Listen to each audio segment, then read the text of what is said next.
Last summer, I hired a fly fishing guide to take me out on a new section of river that I'd never done before. And the shop gave me options. They said, hey, you want, I'll just say Dale. And Dale's like this, he's in his 30s. And Could you amazing, see them all? Could you see them all? No, it was over the phone. They were describing them. Yeah, I was describing them. You can have Dale, or you can have George. Yeah. And George moves a little slow these days, but boy, he sure knows that river. Right. I said, give me George. Are you kidding me? Like, I want to spend time with the man who has spent time on that river. I don't want the new shiny thing. I don't want the guy that's got the amazing, 80-yard cast and can handle a fly rod like nobody's business. I want the older guy Right. who has walked this river most of his life. Yes. Are you kidding me?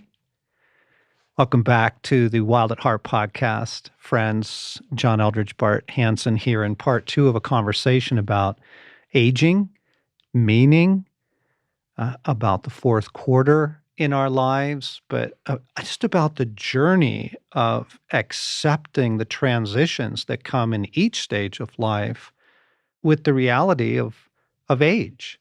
So, yeah, welcome back, Bart. Really looking forward to part 2 here. You ended the show last time with a phrase that we hardly spent any time talking about. I actually want to pick up with it. You talked about letting go. Why is that significant to you right now? What do you mean by learning to let go? Yeah, there were kind of 2 categories of that, John. One was to live in this fourth quarter. How do you live in this fourth quarter? Choosing to live. Choosing to live. And then what is it that we need to let go of? For example, what are you having to let go of? Yeah, I think anyone that's in this fourth quarter and stage, they have to look at probably every category of their life and downsize. Well, you had to let go of running. Right.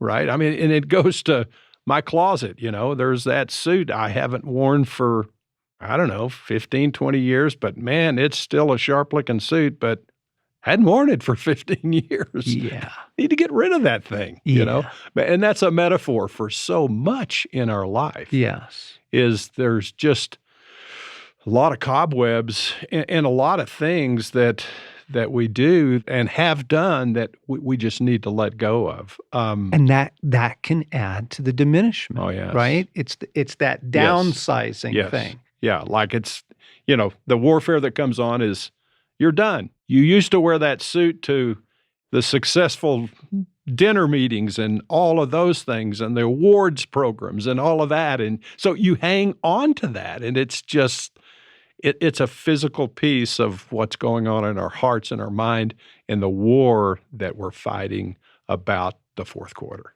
And the letting go is real. Yes. And the letting go can be painful if we do not have God there interpreting for us, right? What I'd love to go into in part 2 here this week are some of the things that you and I are learning. How do you embrace what God is doing in your life in this season? How do you embrace it, welcome it, enjoy it, walk with Him in it? What are you discovering? Yeah, I think there's some... I think I use the word intentionality, that I have to be intentional about knowing where I am in this part of my life and what are the disciplines of that. Sometimes disciplines seem to kind of have a heartless character or a heartless flavor to them, but intentionality every day, let's admit it, most of our days are behind us. And the days that we have left, I want to intentionally engage in those days and get everything that God has for me in those days. So Stacy got me a book for Christmas that she heard you mention that you were reading, and it was War of Eagles.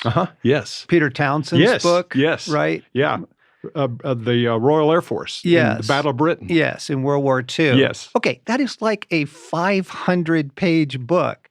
And I have to say, I was very impressed when I opened it and went, "Holy cow, Bart's still reading 500-page books?" Like, is that what you mean? Is that part Oh of yeah, your yeah, John. I think that's number one. Keep learning. We have to keep learning. When we start to think that we're kind of done with that, I think our mind atrophies, and that's how we become forgetful. And if we're just not engaging our minds in things, and one of the best ways to do that is to read. And I mean, that book was, yeah, one incredible book. And but to widen our horizons to things like that at this age, it's a very healthy thing. Oh my It keeps us gosh. young, Yes, exactly. Like, what are you curious about, friends? right? What do you wanna learn? What are you interested in reading? Been reading a lot of history myself Mm, lately as well, really curious about early navigation of the oceans of the world and who did it and what were the ships they were using. I'm just curious about a field that is totally outside yes, my career right. to grow, to learn, to keep my mind keen. Yes. I think my reading is kind of in two categories. One is to feed my spiritual hunger and to feed my spiritual maturity and my relationship with God. And then the books like, Peter Townsend and The War of Eagles. It's a very vital part of what I do. And, sometimes it's good to just have someone read that to you. And it helps me to focus Yes. and to be present with what I'm doing. And I think that's another discipline, John, that I really want to engage in. It's something I've struggled with a lot. I tend to be distracted. I think when I look over my life, sometimes when I'm engaged with people, I'm thinking about what I'm going to say instead of listening. Mm. I want to be a better listener. I'm thinking of a story about being present with people. And it happened, I don't know, probably 20 years ago. Living in Southern California, was going through a book, Dallas Willard's book, Spirit of the Disciplines. And we spent a long time on this book. And one of the guys we got to thinking, we said, well, we're here in Southern California. Let's call Dr. Willard up and see if he'd meet with us. And the guy that was charged with that task got through to him and said, hey, we've been reading this book for like 2 years, and we'd like to meet with you. And his response was, anyone that has spent 2 years on one of my books, I would be happy to meet with you. And so we went to, I think it was Norm's Cafe. It was just a little, spot on a intersection in LA, a coffee shop that, probably dates back to the 50s or early 60s, one of those that, and we met with Dallas. We started at 7 in the morning, and we stayed there. We had breakfast and we had lunch. What? And there were 5 of us, and for the first hour, Dallas would say, I want to hear your story. And we all took about 20 minutes, to kind of give him what we were doing. And then we engaged in this incredible conversation, and he would stop and say, hey, Bart, I heard what you said about Tana. What do you think she would think about what we just talked about? He was that engaged. John, if I had 10% of that, I'd be 2x of where I am right now. Being present. Being present, it brings honor, and it was one of the most significant spiritual days of my life that someone was listening and engaged to my story. Mm. I'll never forget that. And as we age, we have margin Yes. to be present to Yes. people. We don't need to fill it with Yes. all kinds of stuff. Yeah. And being present isn't preaching. It's being a good listener Mm. and listening and then offering our counsel in the discipline of patience, Yes. in the fruit of patience and love. And that, I mean, that's what that time with Dr. Willard was. I think he was about 70 years old at that time. Wow. I love that story. What else? What else are you learning, pal? I think on the health side, keep moving. We have to keep moving, and Okay. I'm sorry I'm laughing, but I remember this scene. Okay, so great Netflix movie, The Two Popes. I don't know if I you've don't seen think I that. saw it. Oh No. gosh, it's about aging Pope Benedict pulling in Francis Yeah.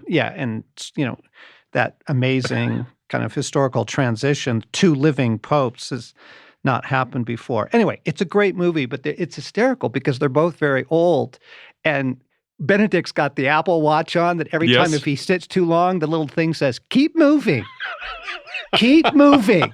So he gets up and he keeps walking. Okay, so back to health. Oh yeah, I've actually in my watch it's a vibration that does that. If I get too still, it'll just kind of remind me of keep moving, keep moving. But and we're not talking about drivenness here. We're talking about Mhm. movement is life, Yes. and it's going to change over time. Like I said, one day I just couldn't Yeah. run anymore. I get in a pool and my body can move in a pool. I used to ride a bike up a mountain. Now I've got an electric bike to help me get up that mountain, but I'm still moving. Yeah. And so it's accepting where we are and still moving. Okay, electric bikes, guys. Like, I just got to give a shout out for this. So Stacy has had 2 hip surgeries, 2 hip replacements, and she can't lift her leg over a conventional bike Right, frame, right. let Uh-huh, alone uh-huh. get on there and pedal for miles. So we found e-bikes last summer, Yes. and we would get on those and ride down these country roads laughing Yeah. and just having an absolute ball because here after 10 years, she's able to ride again. And there was almost like a young place in her Yeah, yeah. heart that came alive at that. What I love to do on my e-bike is, you get here in Colorado Springs, there's a lot of really, really advanced riders, they're out there on the road Serious bikes. road bikers, And yeah. and I love coming up behind them on my e-bike and go, "To your left." Here's this 70-year-old guy, pedaling this truck, and Yes. they're just moving, but you're going faster than they are. Yeah, yeah. What else? So, I think of the story of Solomon, and he had the favor of God, and he had everything. I mean, God gave him everything, but remember the first thing that he asked for was discernment. Yeah, so wise and discerning heart. Yes, and of all of the Old Testament kings, his whole reign was prosperity and peace. The launch of that was he asked for discernment. And I think that's a humble place to be, to say, I really don't have all the answers, and I'm leaning into God.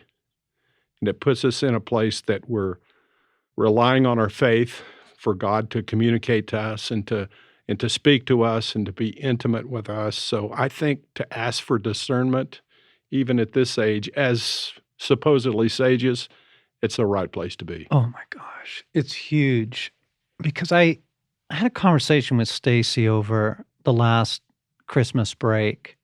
So we were mapping out the new year, looking at our calendar, consecrating, praying through things.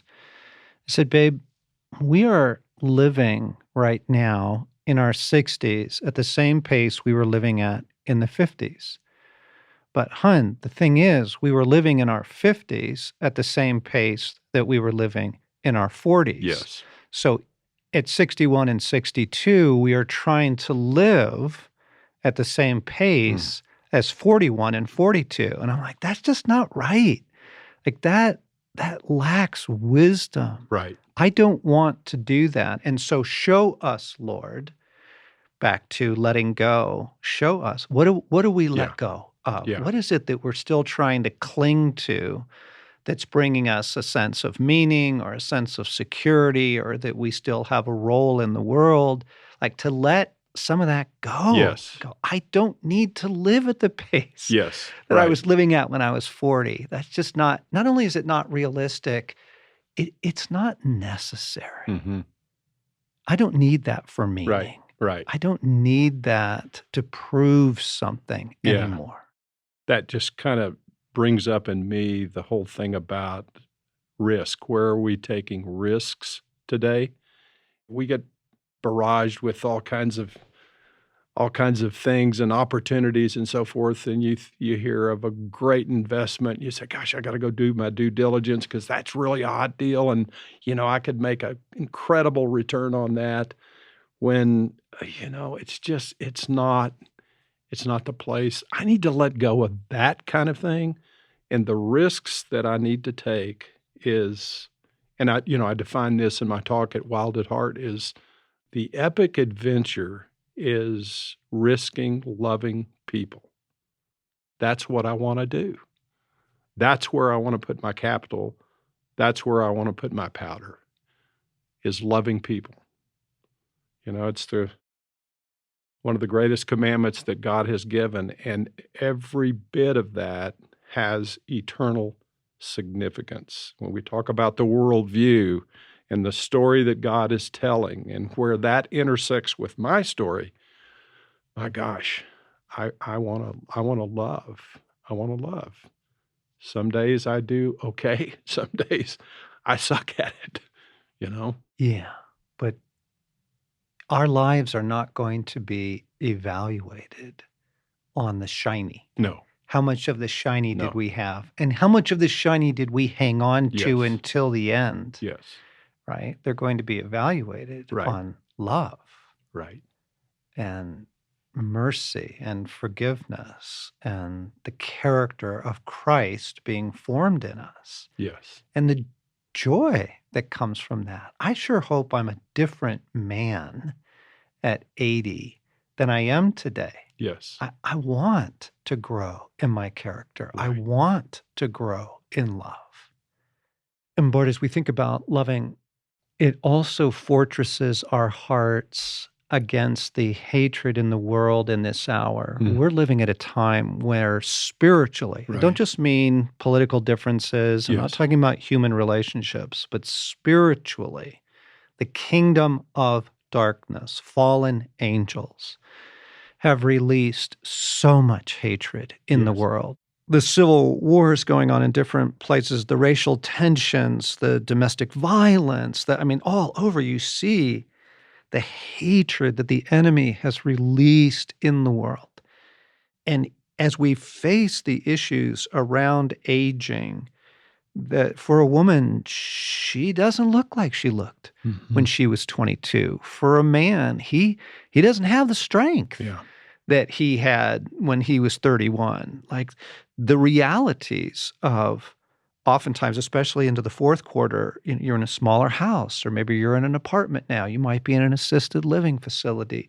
All of this sets us up in a vulnerability to the contempt of the enemy and the hatred in the world. You and I have been feeling it during this podcast. Right, exactly. We have had to stop and to pray it off. to pray several times Yes. during the recording because I can feel what the enemy is upset about right now is that humanity is vulnerable in so many ways right now Mhm. and vulnerable to his hatred, to his contempt. It comes in as accusation. It comes in as diminishment. Fear. Comes in as fear. Yeah. And then reach for control Right. and all of that. And we want to renounce that in the name of Christ because our value and our meaning Yes. comes from God. Yes. And it does not lessen over the course of our lives. It actually increases. It does. It does. I get to talk to a lot of people, our allies and people that are helping us in this ministry, and sometimes offer my life. And I find that some of the best things that I can offer in my life are my failures, the things that I remember, work used to be everything to me. It was my identity. And at the height of that, before I became a Christian, I got fired on Christmas Eve from my job that was my 100% identity. God stripped me. Incredible embarrassment, but it was the beginning of God's undoing of the broken man to get to my heart to, number one, make a decision for Christ in my life. But as I look back over my life, the things that I can offer are sometimes the things that my biggest failures, the things that I think were the hardest things in my life, not the successes, not all the business deals that I had done and all of that. Those really just kind of have evaporated. And so what that tells me is that, and I think this is universal for every person in this part of life, your days, and it's what is Romans 8:28, I believe, for all those called according to God's purpose, all things happen for good. We have something to offer. We have something to offer. Yes. Yes. And we have to go to God. Yes. For our value and for love, to be anchored in his love, to be anchored in his esteem over our life. How else are you going to fend off the accusation? Yeah. You can't do it by volunteering. Yes. Like it's not enough. Yes. You have to deal with the accusation and contempt by the power of the love of God. And our identity is rooted in him. Who am I to you, Father? Yes. And I mean, again, Norman McLean, late in his life, struggling with his identity, and to ask, who am I to you, Father? What do I mean to you? And what is my role now? Where would you have me invest myself? Right. Well, I think it comes back to sonship and to that we are sons and daughters of God, and to know that was true when we discovered it, when we're decades younger than we were, and it still is true today as it is then, that we're still sons and daughters of God. Yes. I actually want to jump in here and connect something that you said earlier, may have been in last week, that many men and women don't develop a life with God in the height of their busy career years because things are shiny. Yes. And things are great. Yeah. And they're, making money or making a big ministry impact, or, they're doing. Profession's going well. Yeah, they're doing what they want to do, and they're busy. And then they hit the fourth quarter and they don't get to skip the spiritual lessons. They suddenly discover, I need a life in God. And I want to say, do it, friends, do it. Like, don't put it off any longer. That is irreplaceable in your life, whether you are 30 or 80. Yes. It's our life in God that grounds us for an hour like the one that we're living in, that fortresses us against the diminishment. And so if you haven't built into that, you build into it now. That's right. You were talking just a few moments ago about just what all is loose in the world, the hatred, the spiritual things, all the countries invading one another, the pandemics. I mean, all of that is just sucking the life out of the planet. And I met with a group of guys the other day, and one guy says, "Well, let's go around the table and tell us what you think's going on in the world today. Just give us your take on the world today." So there was just, every, well, I watched this and I watched this and I saw this and I saw that and this was it. And so they got to me and said, "Bart, what's your take on the world today?" I said, "My take on the world today is we just need Jesus." And it stopped everybody. And the whole conversation shifted of, oh, that's right. Because all these guys had a faith, but they'd been sucked in by the world. And so that's where we find ourselves. Yeah. So I think as an older person in the fourth quarter, looking at mortality with actually, I'm welcoming mortality. I'm looking forward to stepping in on the other side and seeing Eden, Yeah. and participating in that. But I think that as we live in that, I think we can offer the world the fact that after living all of these stories that we've lived in the past, the answer is it's Jesus. It's our spiritual world. It's our connection with God. It's the worldview that we live. God is Yes. telling a story, and he's restoring what he intended, and we can be a part of that, even especially in this time of our lives. Yes. Yes. The promise of Eden. Eden Yes. is about to come back, everybody. Yeah. Eden is about to take over the world. Yeah. And the hope of that, the reality of that allows us not to grasp. Yeah. We can let go of our career. We can let go of chasing validation. We can let go of the helm of a ministry, right? We can let go of things knowing that all things Yes. are going to be restored to us Yes. and very, very soon. Yes. I can be kind to my aging body and not demand, well, I'm just going to work out harder. I'm Yeah, just going to, right. I'm not going to demand that I can live like I'm 40. I can be kind, partly because I have the hope of total restoration. Total restoration is coming. Right. And for what I think what a lot of people is, well, so what do I do? What do I do today? It's choosing to love. You're bringing the kingdom of God to do that, I sit down and go through Saturday I had some time and I went through my contact list and I found, I don't know, 3 or 4 guys. I just texted, hey, I was thinking of them and something God brought up, hey, praying for you. And I just got this incredible response back. Oh my gosh, the timing was incredible for that. See, God works in all of those things. Yeah. 1,000 points of love, just that don't take a lot of time. Yeah. But we choose love. Yeah. Bart, thanks for letting us into some of the things that you've been learning here as you step into your 70s, which is the second half of your fourth quarter. Right. And I really appreciate your vulnerability in this. I think this speaks to the questions of aging at any stage in life. Yeah. What God is asking us to rise up to, what he's asking us to let go of.